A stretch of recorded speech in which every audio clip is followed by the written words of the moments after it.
मित्रों, एक समय की बात है जब देवर्षि नारद नारायण नारायण का जाप करते हुए बैकुंठ में आते हैं। तब वह भगवान श्री हरि और माता लक्ष्मी को प्रणाम करते हुए बोले, हे प्रभु, आज मैं जब पृथ्वी लोक पर भ्रमण कर रहा था तब देखा कि कई सारी स्त्रियां अपने पतिव्रत धर्म का कठोर रूप से पालन कर रही थी। वहीं कुछ स्त्रियां अपने पति के आंखों में धूल झोंक कर पराये पुरुषों के साथ अनैतिक संबंध बना रही थी। ऐसा क्यों होता है? मैं जानना चाहता हूँ। आखिर एक सच्ची पतिव्रता स्त्री की पहचान कैसे की जाए? हे प्रभु, उसके अंदर कौन से गुण होते हैं तथा एक चरित्रहीन स्त्री में कौन से अवगुण होते हैं? तब भगवान श्री हरि कहते हैं, हे नारद, अपने समस्त मानव जाति के कल्याण हेतु महत्वपूर्ण प्रश्न किए हैं। इनके मन को समझ पाना किसी के भी बस की बात नहीं है। आपको इस प्रश्नों के योग्य उत्तर देवी लक्ष्मी ही दे सकती है। लक्ष्मी, मैं आपसे निवेदन करता हूँ, आप हमारे परम भक्त देवर्षि नारद की जिज्ञासा को शांत कीजिए और उनका मार्गदर्शन कीजिए। देवी लक्ष्मी बोली, देवर्षि नारद जी, नारी के अंदर यह 3 लक्षण होते हैं। उस स्त्री का वंश शुद्ध होता है, उसके घर पर लक्ष्मी निवास करती है, उस नारी के पति के साथ ही पिता के भी इन दोनों कुल के लोगों को स्वर्ग की प्राप्ति होती है। जो स्त्रियां पतिव्रता होती है वह मृत्यु के पश्चात विष्णु लोक को प्राप्त करती है। पतिव्रता स्त्री की महानता की एक पवित्र कथा सुनाती हूँ। कथा का श्रवण करने मात्र से ही व्यक्ति के सभी पाप नष्ट होते हैं। जो व्यक्ति ध्यान मग्न होकर इस कथा को सुनते हैं, भगवान विष्णु उसके 32 अपराध माफ करते हैं। इसीलिए प्रत्येक मनुष्य को इस कथा को ध्यान से सुनना चाहिए। दोस्तों, देवी लक्ष्मी कहती है, देवर्षि नारद, प्राचीन काल की बात है। मध्य देश में एक अत्यंत शोभायमान नगरी थी। उसमें एक पतिव्रता ब्राह्मणी रहती थी। उसका पति पिछले जन्म के पाप कर्मों के कारण इस जन्म में कोढ़ी हो गया था, अर्थात उसे कोढ़ का रोग हो गया था। शरीर में बहुत सारे जख्म हुए थे, जिसमें सदा ही पस निकलता रहता था।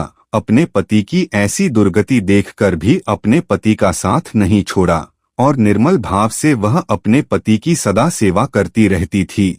पति के मन में जो जो इच्छा होती उसे वह नारी अपनी शक्ति के अनुसार अवश्य ही पूर्ण करने का प्रयास करती थी। अपने पति की पूजा करती थी और अपने मन की सभी इच्छाओं का त्याग करके अपने पति के प्रति विशेष स्नेह रखती थी। दोस्तों, देवी लक्ष्मी कहती है, रास्ते से जाती हुई एक अत्यंत सुंदर वेश्या दिखाई दी। उस सुंदर वेश्या को देखकर उसका पति काम वासना से भर गया और उस वेश्या पर मोहित हो गया। उस वेश्या के सुंदर रूप ने उस ब्राह्मण को पूरी तरह से अपने वश में कर लिया। उसके रूप को देखते ही वह आहें भरने लगा, लंबी लंबी सांसें खींचने लगा और जब वह वेश्या उसकी नजरों से दूर चली गई तो वह बहुत दुखी हो गया। अपने पति की आवाज सुनकर वह पतिव्रता तुरंत घर से बाहर आ गई और अपने पति से पूछने लगी, है नाथ, क्या हुआ? आप इतने उदास क्यों हो गए? अपने लंबी लंबी सांस कैसे खींच रहे हैं?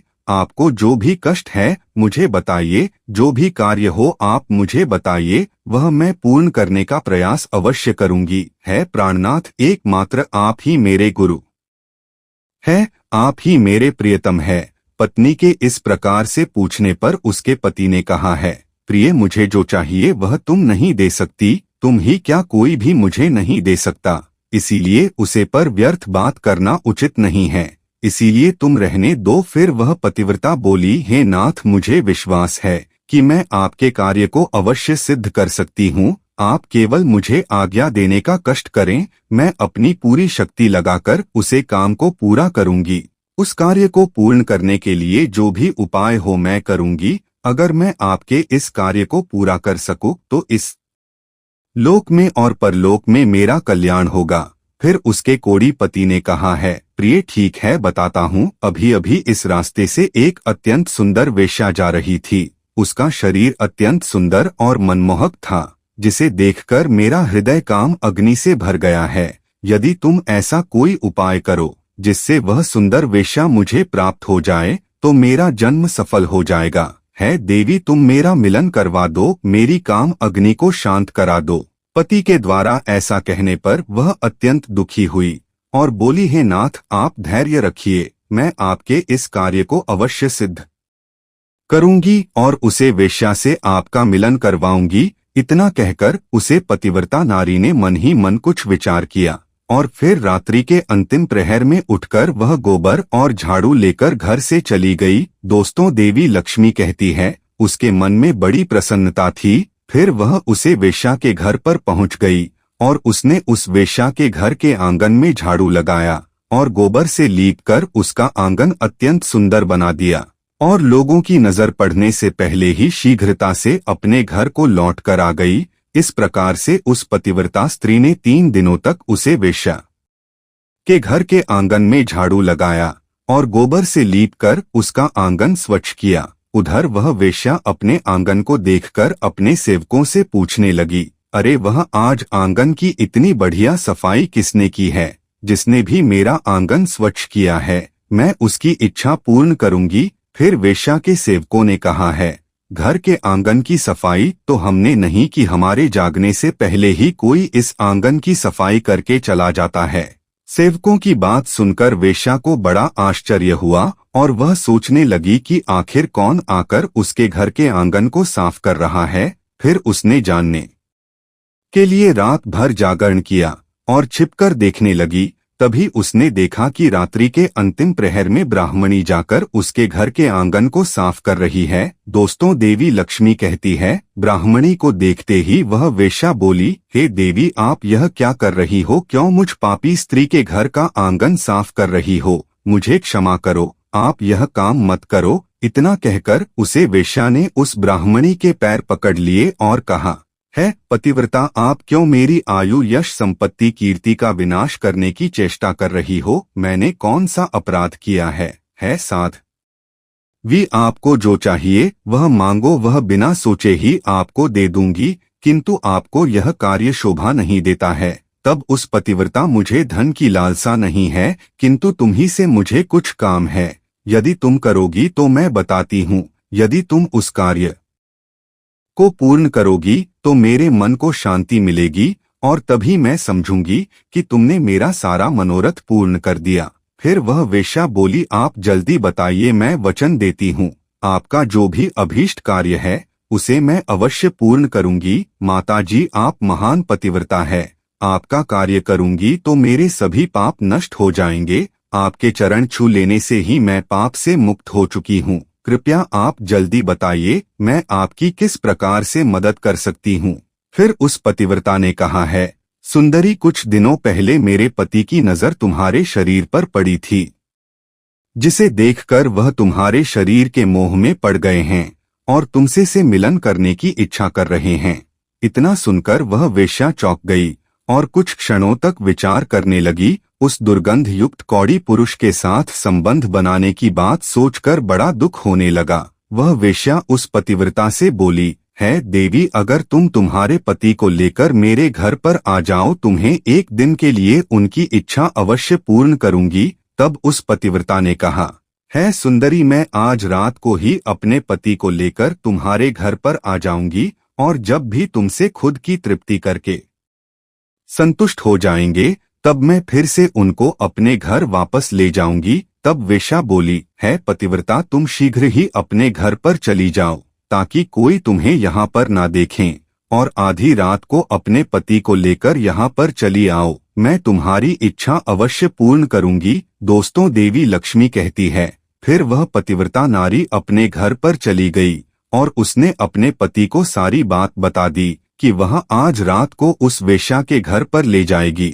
फिर वह कोढ़ी अपनी पत्नी से बोला, है प्रिय, मैं उसके घर पर कैसे जाऊंगा? मुझे तो चला नहीं जाता, फिर किस प्रकार से यह कार्य पूरा हो पाएगा?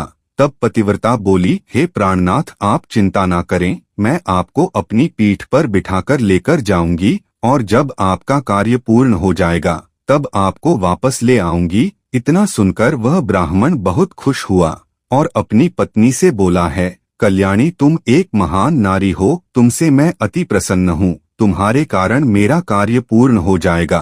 तुमने आज जो काम अपने पति के लिए किया है, ऐसा काम संसार की कोई नहीं कर पाएगा।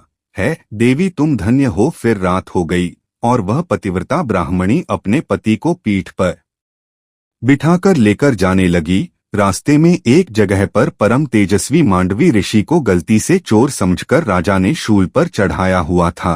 वह शूल मांडवी ऋषि के आर पार हो गया था, किंतु फिर भी वह जीवित थे और अपनी तपस्या में लीन हो गए थे।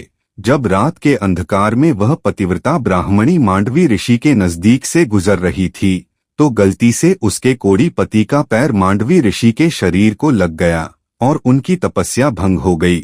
मांडवी ऋषि अत्यंत क्रोधित हो गए और श्राप देने लगे, जिस पापी ने भी मेरी तपस्या भंग की है वह पापी सूर्योदय होते ही भस्म हो जाएगा।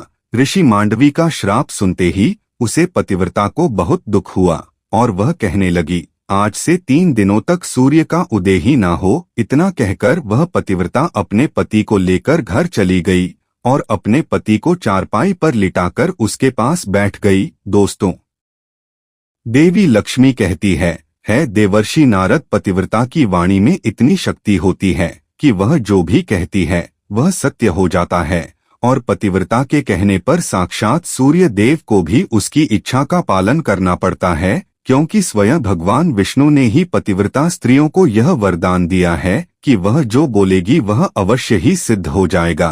फिर 3 दिनों तक सूर्योदय नहीं हुआ, सारा संसार अंधकार में चला गया और तीनों लोकों में इसकी खबर फैल गई। यह दृश्य देखकर सभी देवता ब्रह्मा जी के पास गए और सूर्य के उदय न होने का कारण पूछने लगे। तब ब्रह्मा जी ने देवताओं को उसे ब्राह्मणी और मांडवी ऋषि का सारा वृत्तांत सुना दिया। दोस्तों, देवी लक्ष्मी कहती है, नारद फिर सभी देवता ब्रह्मा जी के साथ दिव्या विमान में बैठकर उसे पतिव्रता नारी के घर के पास चले गए। ब्रह्मा जी ने उसे पतिव्रता नारी से कहा है, माता तुम्हारे कहने से सूर्य का उदय होना रुक गया है, जिससे संपूर्ण सृष्टि खतरे में आ गई है। प्राणियों का जीवन दुष्कर हो गया है।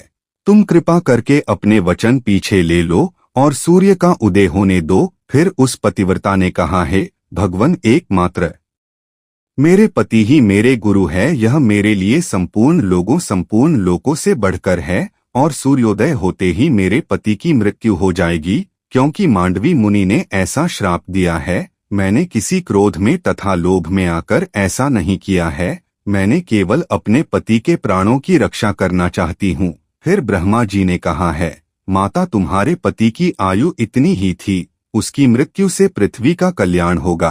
तुम अपने पति के प्राण जाने दो, इससे तुम्हें बहुत पुण्य मिलेगा।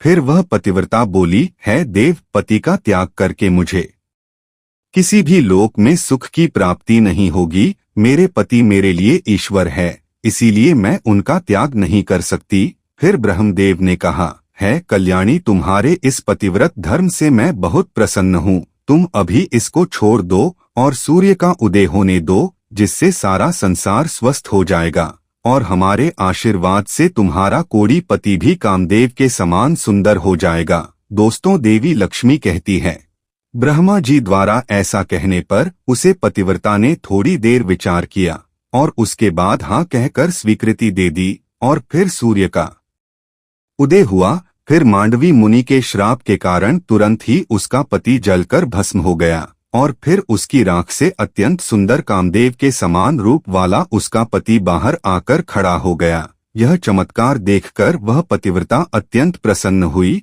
और फिर स्वर्ग लोक से एक अत्यंत तेजस्वी विमान आया और वह पतिव्रता नारी अपने पति के साथ बैठकर स्वर्ग लोक को चली गई। दोस्तों, देवी लक्ष्मी कहती है, ऋषि नारद, इस प्रकार से पतिव्रता नारी में संसार को भी नष्ट करने की शक्ति होती है। पतिव्रता नारी के सामने बड़े बड़े देवताओं को भी झुकना पड़ता है। तो दोस्तों, उम्मीद है आपको यह कथा पसंद आई होगी, तो कमेंट करके अवश्य बताएं। जानकारी अच्छी लगी तो वीडियो को लाइक जरूर करें और कमेंट में जय श्री हरि विष्णु अवश्य लिखें। साथ ही चैनल को सब्सक्राइब करें। आप सभी का धन्यवाद।